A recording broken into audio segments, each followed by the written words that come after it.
Hello and welcome to another Retainer Designer live stream. It's our Friday live stream. I guess that's what I'm going to call it from now on. I don't know. It's usually at noon, but lately I haven't been able to do noon. I had a meeting today, so it's at 3 o'clock. So maybe I have to start doing these later on Fridays than I usually do. So eventually we'll find a good spot for all of us to get together and talk together. So it was good to see everybody pre-commenting. Diana,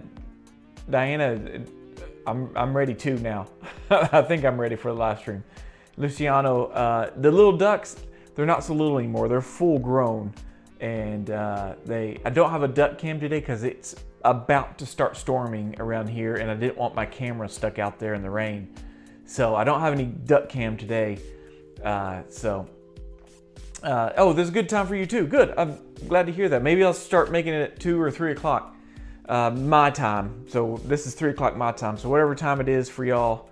Oh, Enrique, hello from Venezuela, South America. Very nice to see y'all here. Awesome. So today we're going to be doing a wraparound. Usually I look at my shelves on Thursday or Friday. I'm like, what is an interesting retainer appliance coming up that I can make for the live stream? And so what was on the shelf was a wraparound retainer, and that was it. But this is kind of an unusual wraparound retainer, as it doesn't have any support wires, and it has labial acrylic. So I thought that was interesting. I may have done this before. I don't know. Y'all can let me know if I've done this before on the live stream. But this is the EasyRx that came.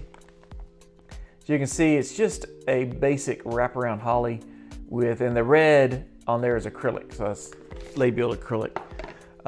And I have the model here. So if you ever wonder what these numbers are, they're my case pan numbers.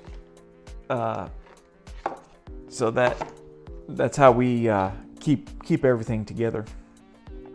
But I'm going to start by finding the center of this camera. There we go. Let's zoom in. There we go. All right. I'm going to start by just picking some of these bubbles off. I'm just going to prep the model. Let me know in the comments if y'all have made a wraparound before, or if y'all made one like this. I used to make them all the time, but they had support wires that went right here, distal of what I call the twos. I guess South American stuff, that would be 12, 11, and 12, if I'm doing my numbers right. That's the federal system, if I'm not mistaken. And some of these gums are kind of puffy, so I'm just going to kind of shave them down, because most likely they're puffy from, freshly removing the brackets. But this is kind of a good size mouth. So let me draw on here what my goal is. Then I do the loop right here. I usually go right middle of the canine. I do my loop, kind of a good size loop. And then I do it around to here. Pretty basic, it's just one wire. Not much to it. And I'm going to use my pink wax here. And since I'm putting labial acrylic on here, I'm going to go ahead and wax out in between these teeth, just to kind of, so that the acrylic doesn't bury too far deep in between the teeth and make really sharp points. Sometimes, oh, there's a bubble right there. Probably don't need to fill that one in, but I'm gonna kind of wax out some of the undercuts caused by the rugae.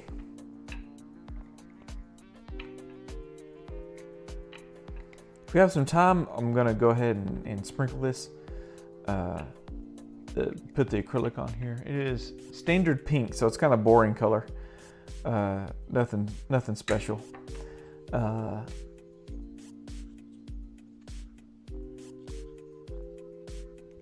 And let me put my first coat of separator on here. Oh, my paintbrush is over here.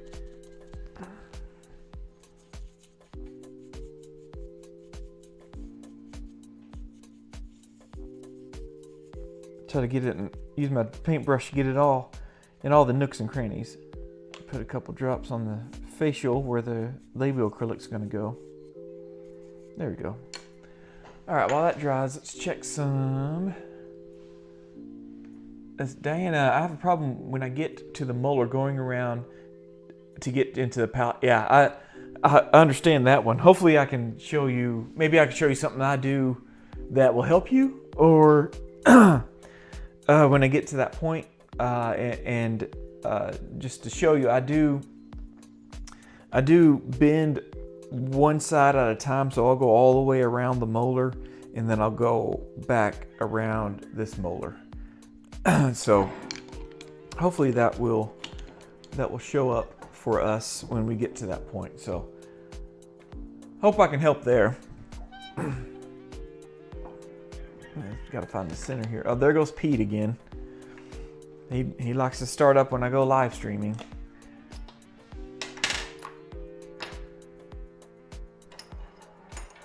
I don't know. Sarah, can you hear Pete in the live stream? A little bit. There he goes. And my mic is right here on my shirt, and it's picking him up. He's out there. Oh, you could probably almost see him if I can move this thing. I don't know if you can see. Let's go full screen. There he is. You see him? Right there. He's actually crowing into the window. So there you go, Pete. You're finally on the live stream. Hope you're happy.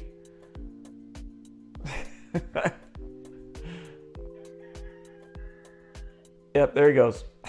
He actually got onto the live stream himself. He wins, I guess.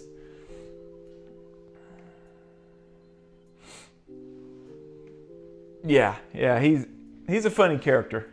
And if y'all don't know the story, I think we adopted him. He came from our neighbors and just stayed over here. And at the time, we thought he was a chicken, a female, a hen. And his name was Penelope. Well, then one morning, Penelope crowed. And so we named him Penelope. So now he just goes by Pete. He's our resident rooster, and he's got his own harem of hens that follow him around, and he goes and finds bugs for them and calls them over and gives them the bugs. It's pretty neat to watch. All right, so getting into the wire bending part, the part y'all came to see, not roosters. I use 032 wire. Now you can use any size you want. I've used 036 before, I've used 030 before. I've used 036 and they're like, no, it's a little too thick, use 032. So I don't know what gauge that is, but it's 0.032 of an inch. Whatever gauge that is, I want to say 7 gauge or something like that, for you international folks. But let me back up a little bit so you can see this better. I'm going to take the wire and I'm going to start my arch, and that's just a matter of me bending it like this, putting it on here, and then I'm going to mark this right at the middle of the canine. I'm going to use my pliers here, make a 90-degree bend straight up. And I have these that I talked about last week, these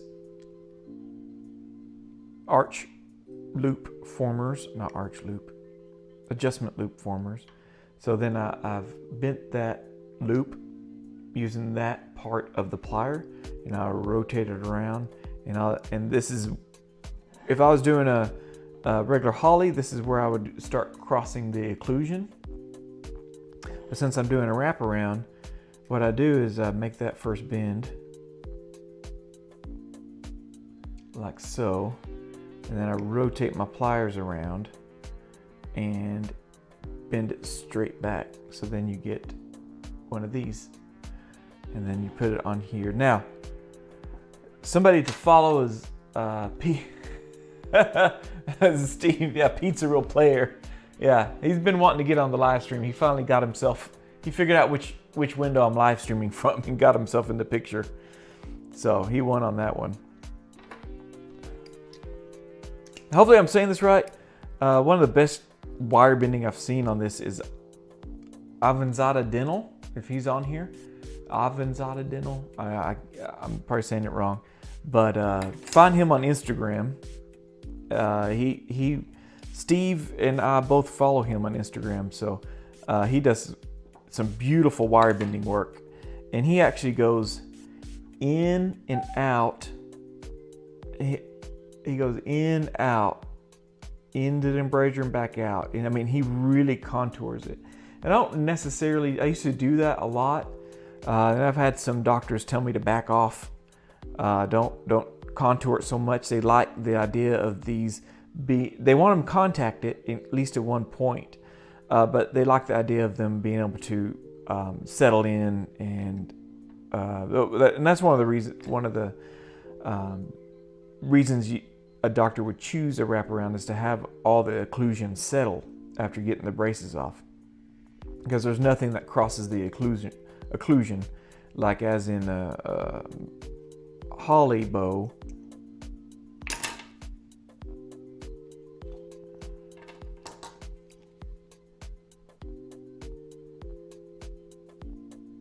But so as in a Hawley bow would cross the occlusion there, and then the clasp would cross the occlusion here.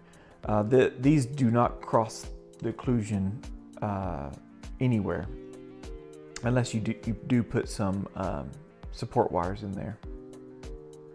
So I do, on the last one, between the second and last tooth, I do put a little bend in there, and that, to me, that helps with retention, because now you're just kind of bending a C-clasp. So to answer your question, Diana, I kind of think of this as a C-clasp now, and I got to keep holding this here. Whenever you make your mark, I'm gonna get some stuff out of my way here. I keep hitting my hand.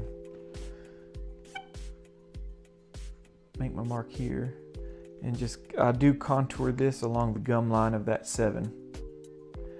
It's kind of hard. I'm trying to bend this in the frame. Otherwise, I'd bring this up to my face to bend it.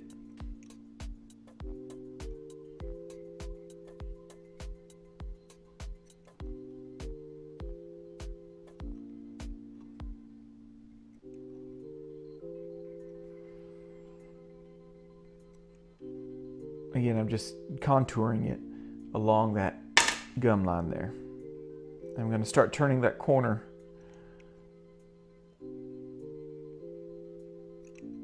Now, what you may have to do is actually start angling it upward, if you can see that, like that. You might have to start angling it going up. So I'm just going to go ahead and grab it at that last bend, and I'm just going to push this up a little bit. Try to get that, because you can see the gums go up. You know, this part is higher than this part.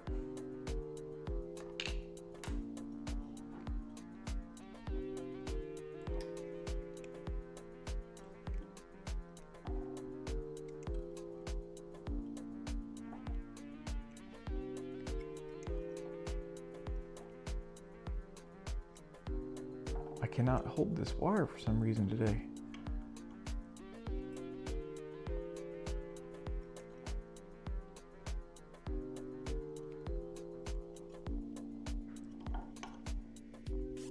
And you may have to, you know, come across and then divot.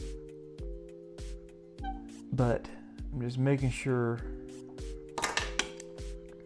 And use the little 3 prongs. I'm going to contour that a little bit. And then you can see I'm touching it at the last here.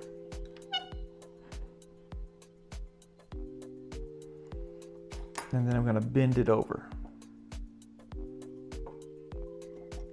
Like this. I'm going to go ahead and bend this. Actually, I'll just cut it short. Otherwise, it's touching over here on this side. and keep preventing me from going all the way down.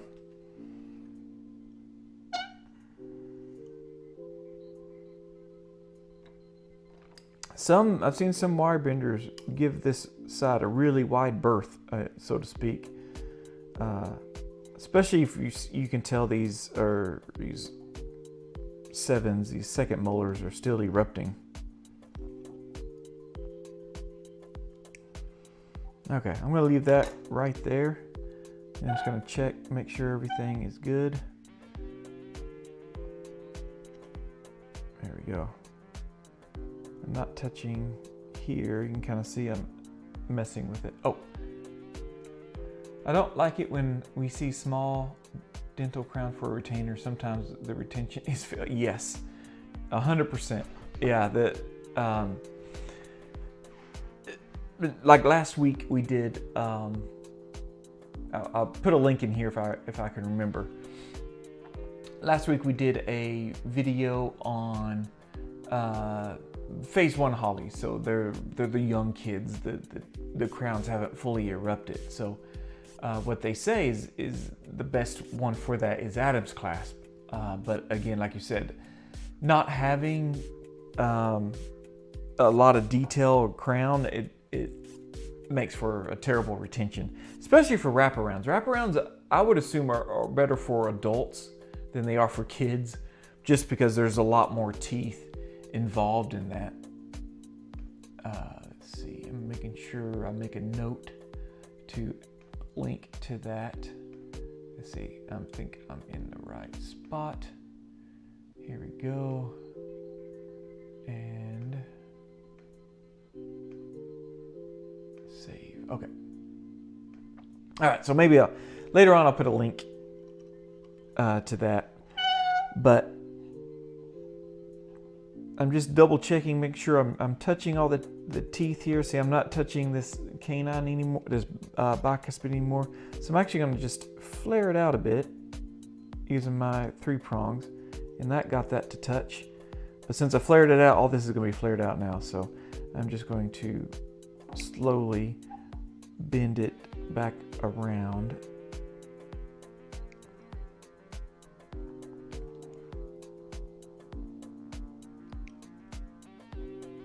There.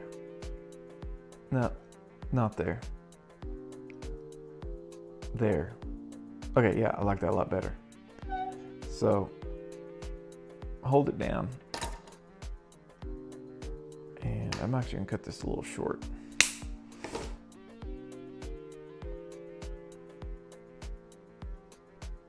Okay, so I got this side where I want it. I'm gonna go ahead and put my second coat of separator on here.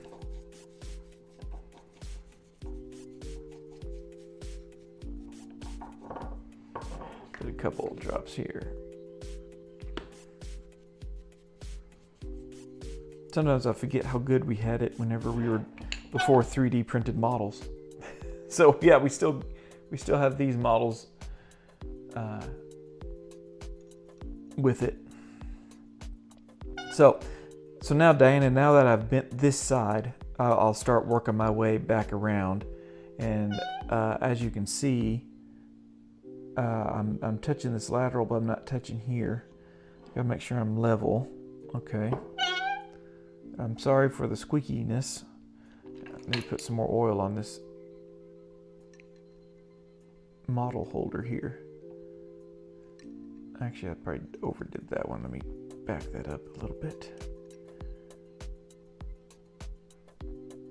Okay. Now I'm just working my way around, making sure I'm touching everywhere I need to touch.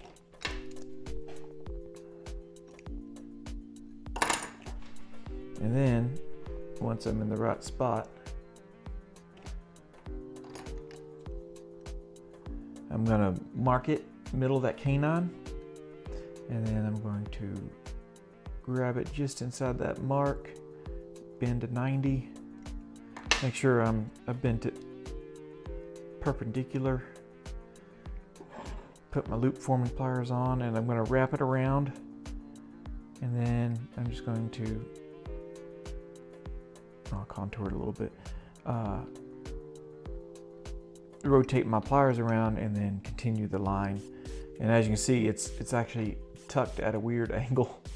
I don't know if y'all can see that or not.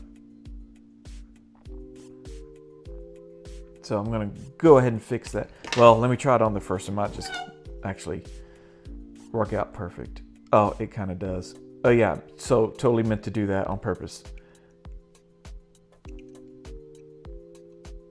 There we go. So now I'm touching everywhere around here. Just need to contour that just a bit. I'm not, but I'm kind of far away right here on this canine. I keep saying canine, bicuspid. So I'm actually going to bend this with my hand a little bit. I'm just going to rotate it, torque it down. And then I may just put a slight little bend right there where I marked it.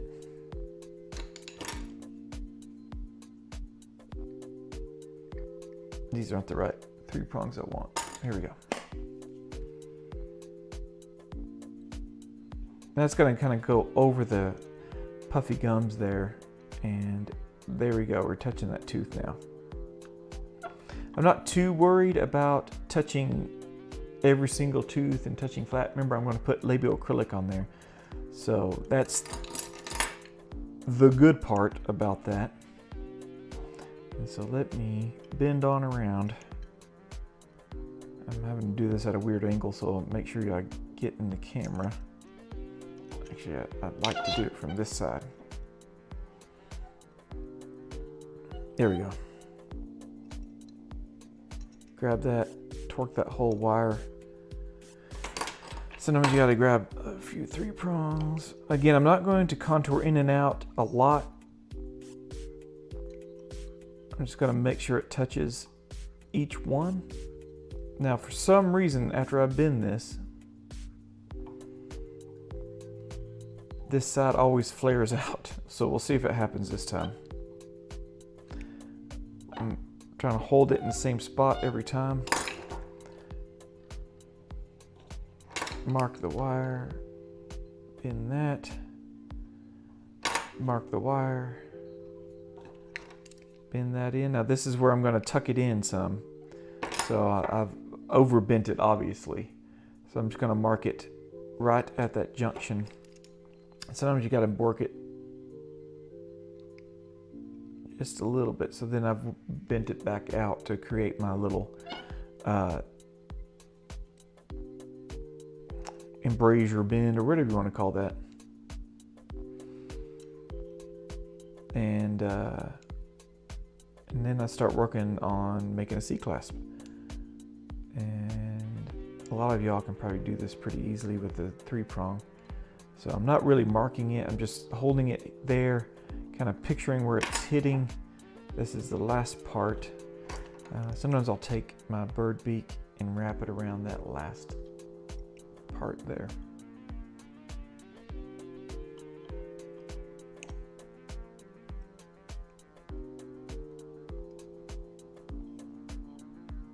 And so let me show you this. So I've bent it over, but you know how I showed you last time where this is a high point right here.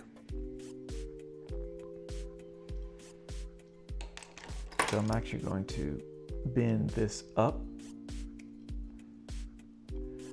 so that, see, it was hitting hard right there, so it was lifting this side. So I'm going to mark it on the last point that it's touching the tooth and curve it in. You can do this with bird beaks also. I think it's touching there last.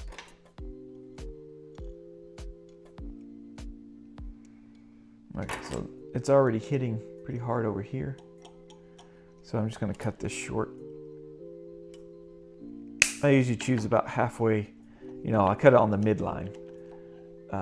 That way I have enough room. Tuck this. So notice that angle I did. So instead of bending here, I did an angle like that. Let's see if I can get this where y'all can see it. So instead of just doing a straight bend, which would tighten that angle there, I rotated it in. So not only did it tighten that angle, but it rotated it up. So I got a down and up bend to it. So how you hold your pliers is very important.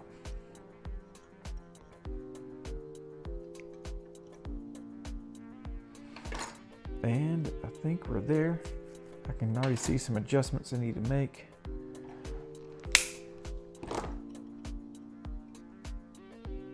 Okay. That's already bending up right there.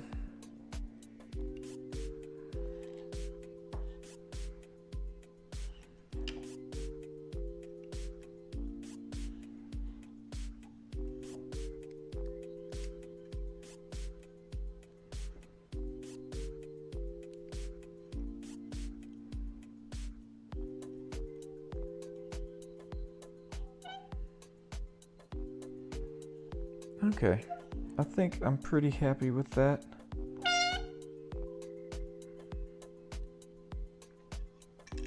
Ah!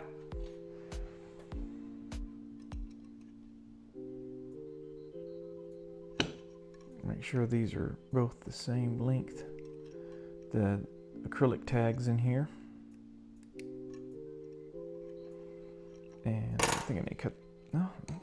Looks longer, this side looks longer on the model, and then I take it off and they look exactly alike, so I'm just gonna leave it and I'm gonna make my bends. So I like to wait to make my little, some do zigzags and it doesn't make a difference, but those that like to do loops at the end, I like to not do them till the very end of the wire bending. That way I can make sure that the lengths of wire are the same length inside the acrylic. So this is actually going to be, you know, standard pink acrylic, so you'll be able to see the wire. And man, this one does look longer. It's just throwing me off.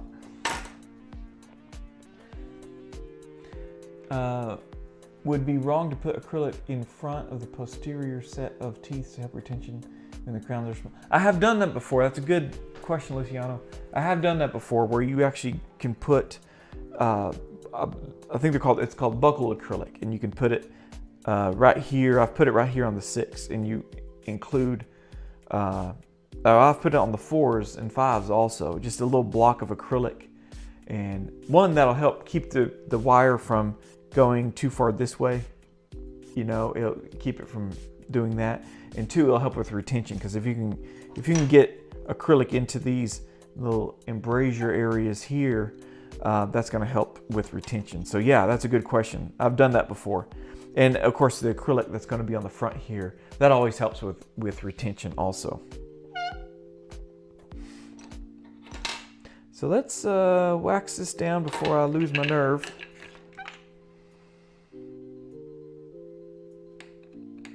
I'm going to put some wax here.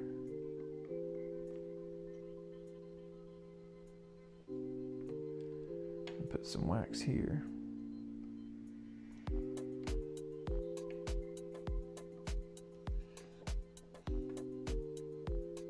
Again, you don't want to put any wax in the front. I'm going to be putting acrylic there.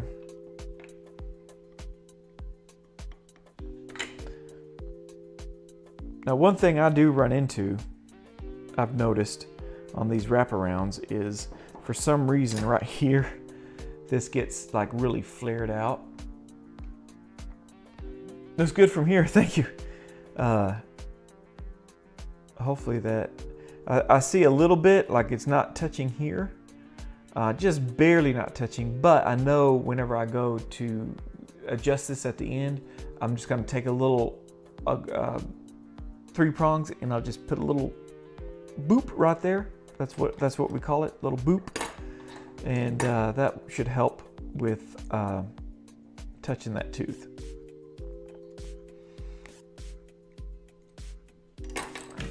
Put this, what I was doing there was just contouring this into the acrylic palette some more, because if you can look at it from this angle, one thing run into is this flare out right here, just on this side for some reason. And then also it stops touching from this side.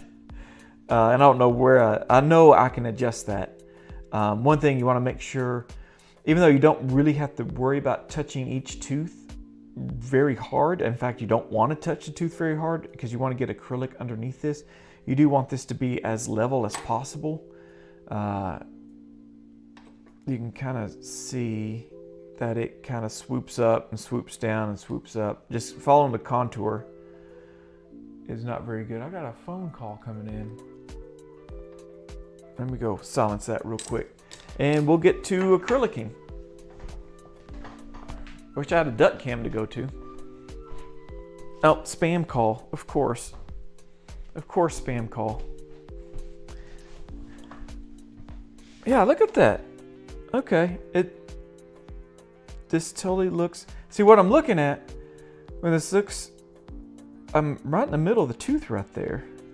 And I'm right in the, well, I guess I'm over here then. So this is just slightly longer, just by a little bit. I'm gonna bend it down a little bit. So I'm putting my 3-prong here and bending it this direction. And that way,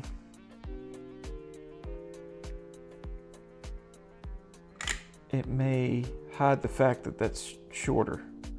That kind of bothers me. But I know nobody else is going to be able to see it.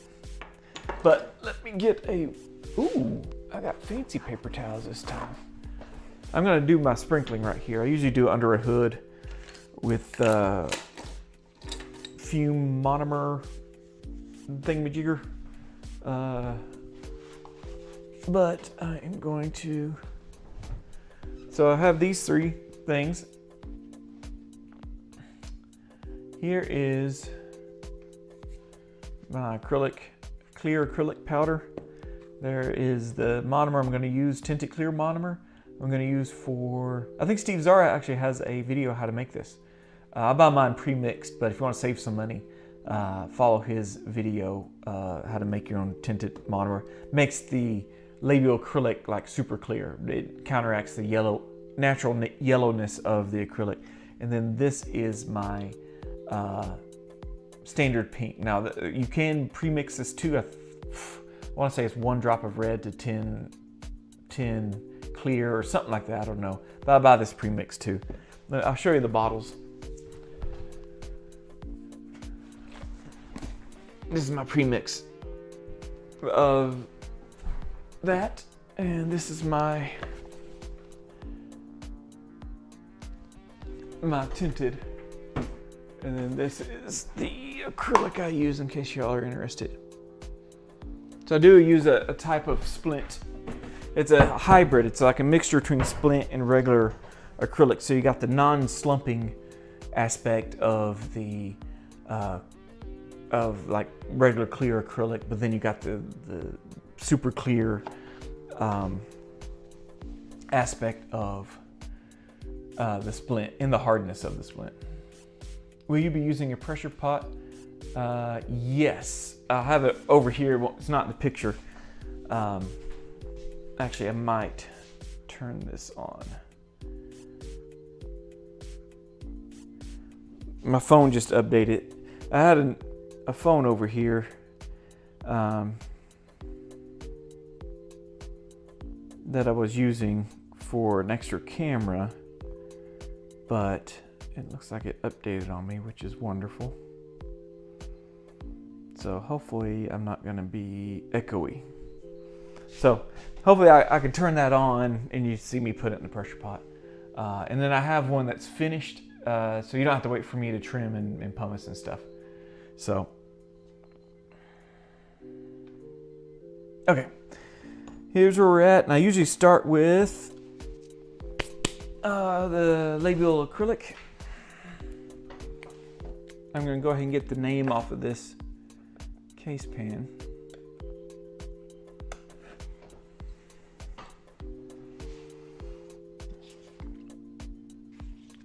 It's been a while since I've done this without a fume controller.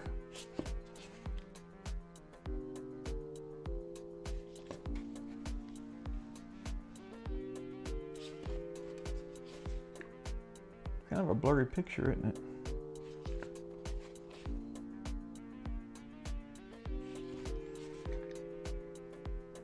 But just doing layer after layer on this. I don't know if y'all saw that with one of the ways you can tell is if you've painted separator on or not is how the monomer reacts to it. So if you ever need to double check it, I'll show you in a second what that looks like.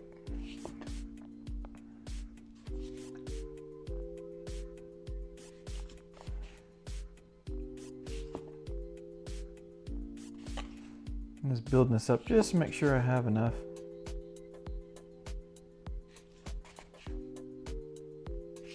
There we go. But, so this is what monomer looks like when it gets dripped onto something that has separator already on it. And then this is what it looks like not. So you see how it gets dark and it soaks in all the way. You see it doesn't soak in on this monomer. So let's do this part of the acrylic.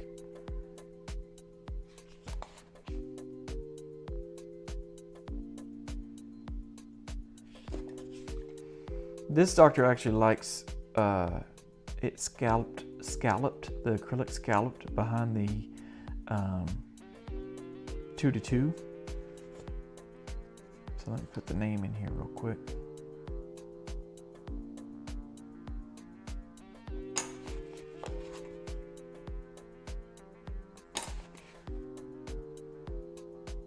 Now I've switched, for those that do put names, in the state of Texas here, it's required by state law. If it's a removable appliance and it has enough room for acrylic, you need to put some form of patient identification. Now, the great thing is they've put that under where the doctor is required to make sure that it has that. And the labs don't, they only do it if the doctor tells them to. Otherwise, the doctor can do it in-house. And it says things like the social security number or the phone number of the patient, or some form of identification for the patient. But I doubt any patient wants their social security number in here. And I'm sure it's mainly for dentures and stuff, for you're in a nursing home and they mix up the dentures and you go see your grandparent and their teeth aren't fitting like they used to, or they look different. Well, it was actually someone else's denture. their roommate that's in the nursing home with them, it's actually their denture. So I can see where that can go better, or it's good to have that. I guess in the case of retainers, if they lose it in the lunch hour, during the lunch break, someone can track them down. They can see the name. But again, the state law says it's the doctor's onus. It's on the doctor to make sure it happens, and the lab can charge for it. So I'm actually going to cut this.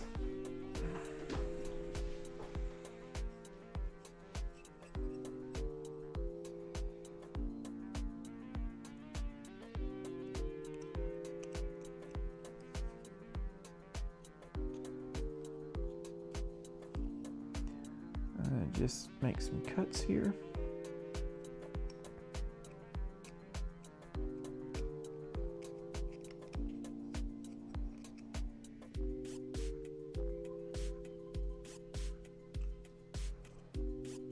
And I do this just helps remove the appliance without breaking too many teeth off, and saves a lot of time in trimming.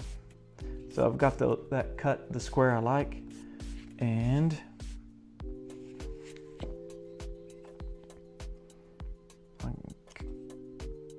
again, you don't have to do this. 3D printed models, yes, 100% you need to do this.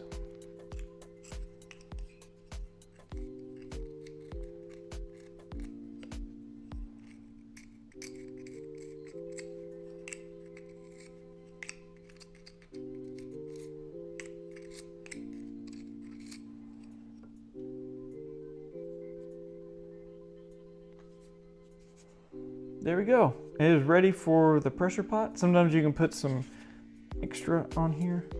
And I don't have, actually, I can rotate this camera right here. There is my pressure pot right here. See, there's a camera I was gonna use, but I can't, it keeps updating on me. So just put it in there. I have a coffee cup in here.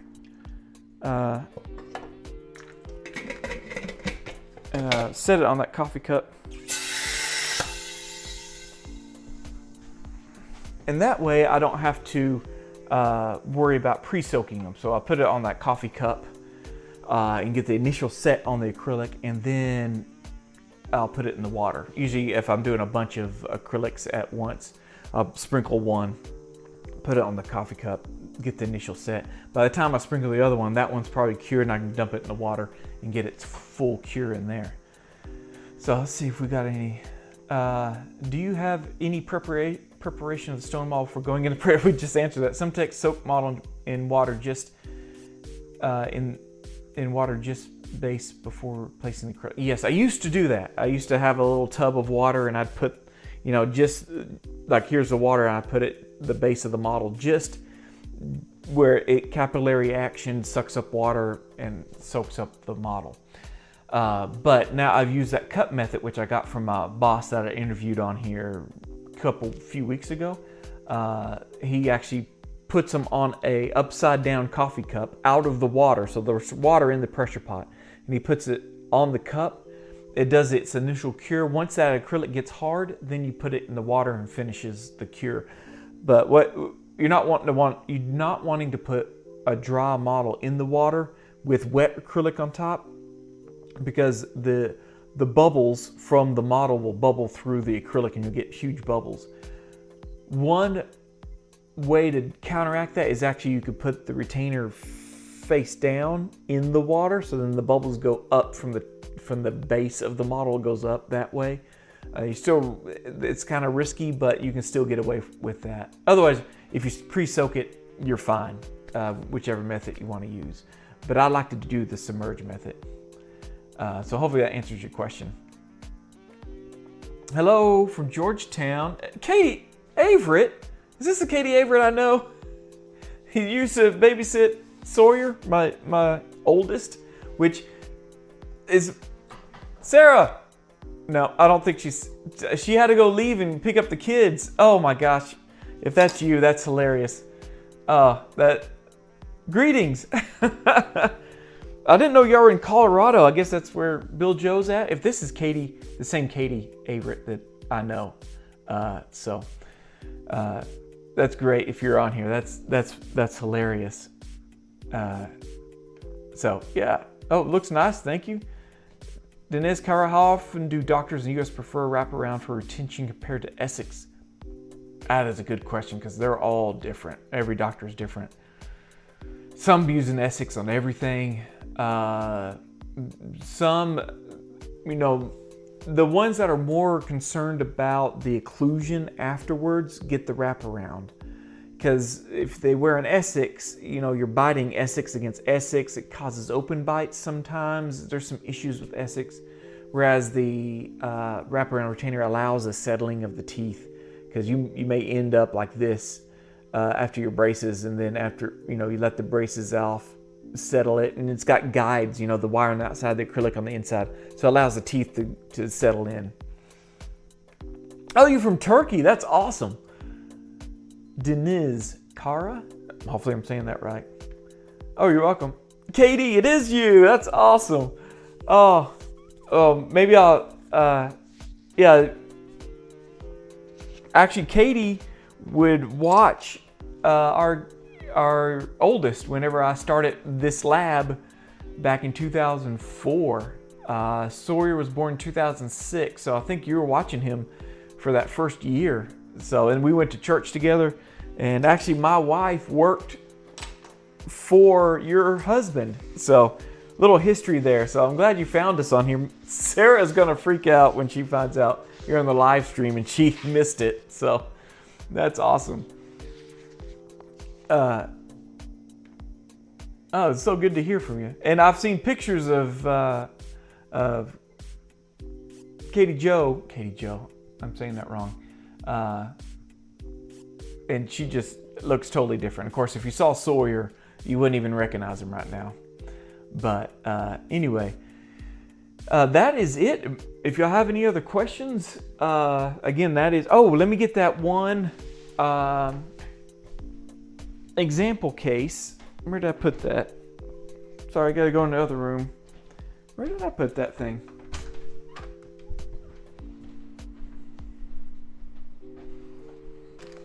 I have a, oh, it's all echoey in here. Anyway,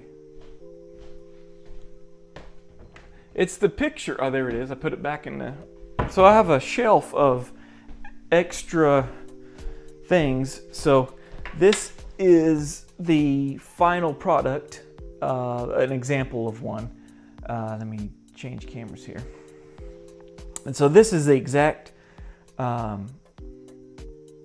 design. It's of course a different model. The front teeth broke off whenever we made this, but you can see the scalloping that my wife did. This doctor likes this scalloping. Now what he likes, this particular doctor, he doesn't want the acrylic on the back of the teeth, which then forces the tongue to push and flare out those teeth. So I thought that was interesting. And of course the labial acrylic on the front, this is what it looks like.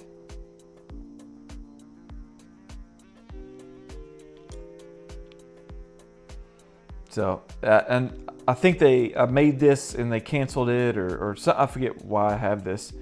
They wanted to, oh, they wanted a different design. They have another design where they actually put rest on the sixes here and then a regular labial bow up here. So I don't know why this isn't seating all the way. But anyway, this is what the final outcome will look like once trimmed and polished. And you can see it's just a matter of, so again, the Luciano, the acrylic will help with the retention.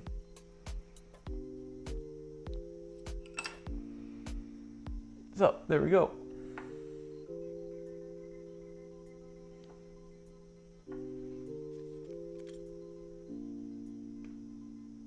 Okay, well that actually worked out.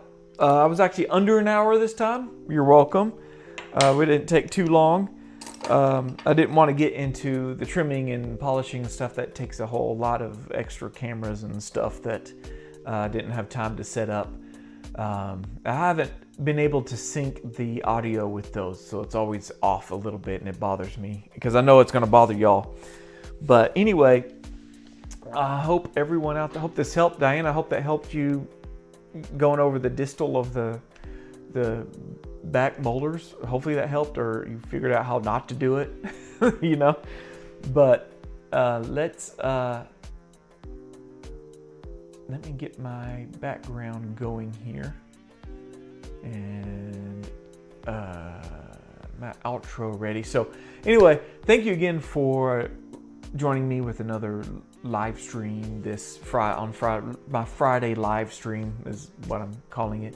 I'll try to just do a 2 o'clock maybe instead of noon my time. It seems to go better that way, and that way my wife can probably join in better. She had to leave 30 minutes ago and go pick up the kids. So anyway, I hope one more comment.